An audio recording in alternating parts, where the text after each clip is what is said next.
What a special smell we've discovered. So many cows back there. On my last video, my friends Ben and Nick joined me for my annual trip to Zion National Park. The trip almost didn't happen due to an alternator belt failure the night before, but some late night scrambling to find a belt and a mechanic had the plane airworthy the following day. We departed McMinn County Airport in the evening with plans to land in Harrison, Arkansas to stay the night with a friend. It almost never fails that sunsets from above are spectacular, and this day was no exception. We were treated to a stunning display of color and then made a smooth night landing into Boone County Airport. We had a barbecue dinner and then woke up early the next morning to make the flight from Arkansas to Kanab, Utah. So it is 6 a.m. and just like last year, today is a big day. But unlike last year, we're gonna have a good breakfast. And it's blown out. Donuts though. Really excited. We'll hit the air in just a minute.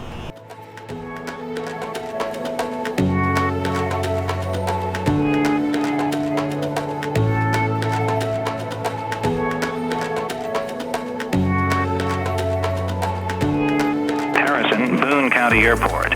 Automated weather observation 1203 Zulu. Wind 140 at 05. Visibility 10. Sky condition clear. Temperature 06 Celsius. Dew point 05 Celsius. Altimeter 2997. Boone County traffic, Centurion 732, Charlie Hotel, departing 18 Boone County.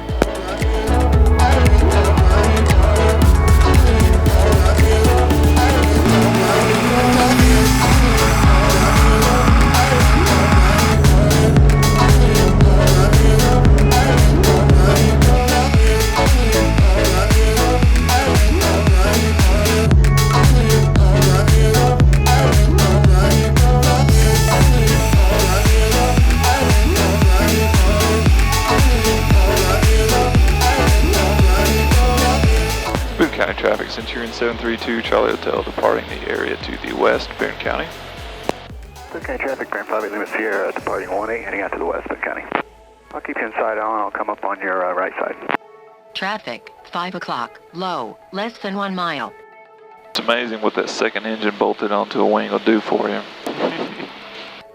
For this leg of the trip, we were joined by my friends Robert and John Luke in Robert's Beechcraft Baron.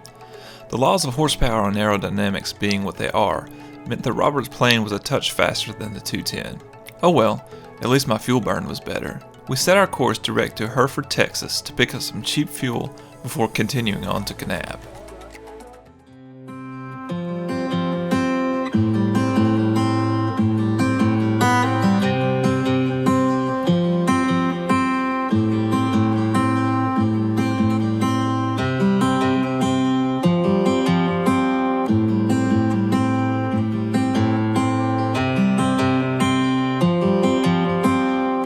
So last night we stayed in Harrison, Arkansas with a good friend of mine, and this morning got up pretty early, grabbed some breakfast, and then took off. He has a Baron, so he's heading out with us.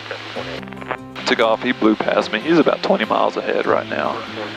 We are between Tulsa and Oklahoma City in Oklahoma. We're going to go to Hereford, Texas to refuel, and then from then on the rest of the way into Kanab, Utah. That's where we're going to stay this year. Pick up a car and drive into Zion.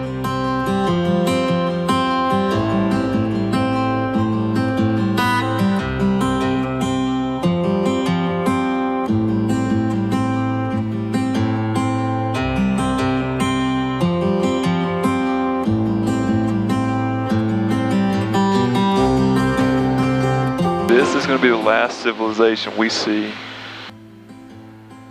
for the rest of the trip. Well, no, Albuquerque. So if cities are your thing, we'll be out of luck for a while. We'll be out of luck for a while. If you're tuning in, this is literally the most exciting thing to do for this stretch of land. Find which wind turbines aren't working. And then try to explain where it's at down there. That's the real kicker. Yeah. You get 1 point for finding it, 3 points for successfully having others located. See, right down there. Yeah, and I see that one doesn't work, and I know where. Yeah, that's 4 points for you. 4 points for me. Ben has taken a commanding lead. That That's a should be big enough lead. to win. That may be insurmountable. There's another one that doesn't work right there in that patch of white green. It's moving. No, the white green. I know. I see it. I think it's slowly moving. The other shade of green. Talking about that flat area. It's moving, isn't it? Not moving like the other ones. Well, you don't get that. It's got some movement. That one's just a lazy one. You're gonna have to take my word for it because it's directly below us, but I have a non-functioning one over here. If we can't make a visual on it, it doesn't count. It's important to note that somewhere down there I am absolutely blowing the doors off of a Prius. Look, I'll be honest, searching for inoperative wind turbines can only hold your attention for so long. This part of the trip was kind of a chore. However, we did discover Palo Duro Canyon in Texas, which I had absolutely no knowledge of. It looked absolutely stunning from the air and was a welcome break from the vast sea of farmland. The stark contrast between flat land and the relatively deep canyon system was quite striking. After going past this canyon, we were only a short flight away from our first rest break of the day.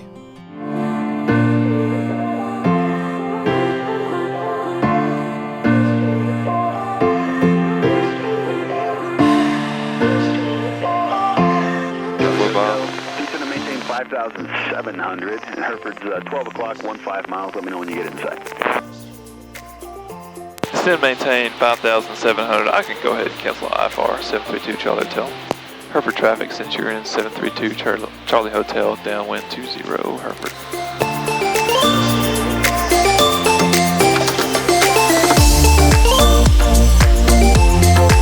Something stinks. It could be the billions and billions of cows just below us. Burlington. Golly, that's awful.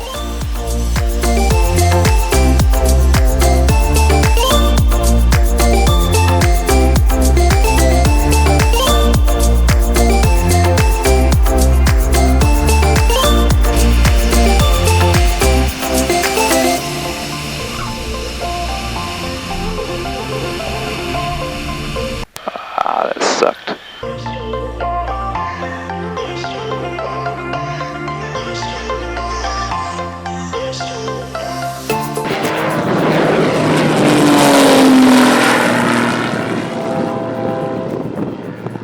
Maybe it was the concussion-causing landing that just happened, or perhaps I was thrown off by the stench of thousands and thousands of beef cattle in close proximity. Whatever it was, I completely forgot to press record when starting a brief recap video in Hereford. I definitely pressed the button when I finished recording though, so I have tons of this footage. So to recap, the air and the landing both stunk. We stretched our legs and filled up the plane, and then departed again for Kanab, Utah. Hereford traffic since you're in 732 Charlie Hotel, departing 20 Hereford.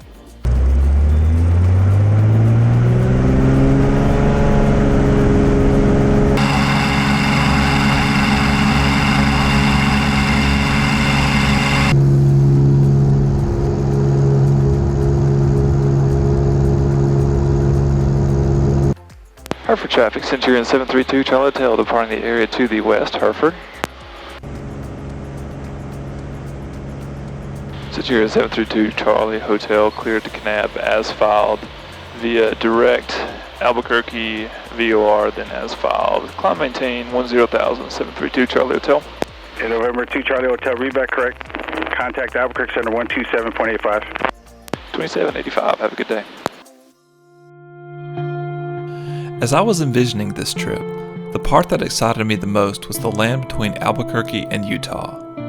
Hundreds of miles of farmland finally gave way to towering mountains and deep sandstone canyons. I couldn't wait for my friends to be able to see it for the first time. Unfortunately, Mother Nature had an entirely different plan for me this year. We had encountered severe mountain waves, and the associated up and down drafts rendered my autopilot useless. A cloud layer obscured the terrain below, and occasionally deposited ice onto our airplane. At one point we even encountered snow.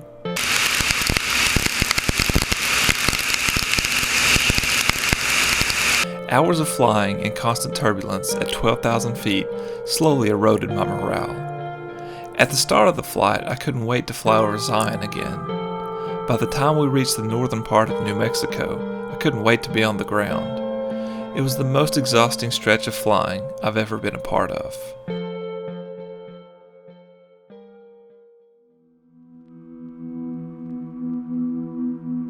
Of course, time is funny. I think many of us have a natural inclination to only remember the positive as time passes. As I sit here putting this video together, I know what we went through was exhausting. I can literally see the video of it. But all I seem to remember are the good things. The excitement I felt as the clouds finally lifted and we were treated to spectacular vistas that few ever get to see from this perspective. And as you would expect, it helped that my flight crew was there providing moral support and staying vigilant the entire time.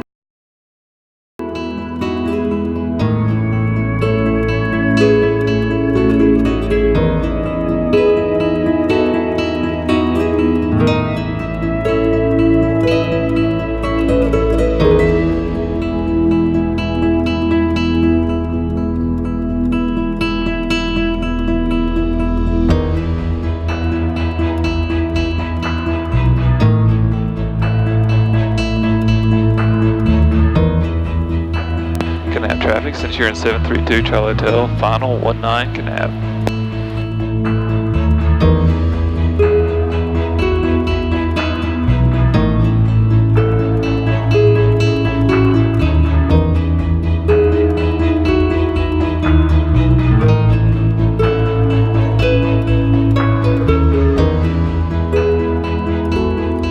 It's not lost on me how absolutely blessed I am to be able to make this trip in the manner that I do. I'm forever grateful to be able to make this journey by air, and to be able to share it with all of you. Thanks for flying with me the past few years. Oh yeah, and welcome to Zion National Park.